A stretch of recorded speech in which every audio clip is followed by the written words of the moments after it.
यंदाच्या मान्सूनने संपूर्ण देशाला अक्षरशः हादरवून टाकले। राजस्थानसारख्या उष्ण आणि कोरड्या राज्यात यंदाच्या जुलै महिन्यात पाऊस काहीसा रौद्र रूप धारण करून आला की काय अशी परिस्थिती निर्माण झाली आहे। जुलैमध्ये राज्यात 285 मिमी पाऊस पडलाय।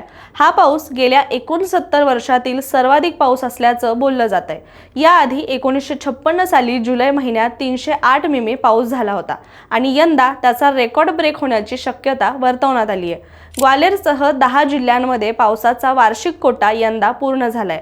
गुना आणि शिवपुरी जिल्ह्यामध्ये पूर परिस्थिती निर्माण झाली आहे। गेल्या 3 दिवसापासून गुणामध्ये सतत मुसळधार पाऊस सुरू आहे।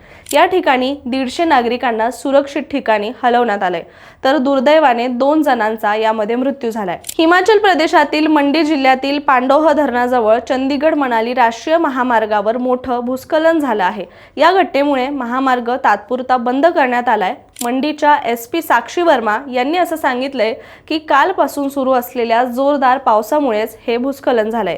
प्रशासनाने घटनास्थळी उपस्थित राहून ढिगारा हटवण्याचं काम सुरू केलंय। हवामान विभागाने आसाम, मेघालय आणि अरुणाचल प्रदेशमध्ये ऑरेंज अलर्ट जारी केलाय।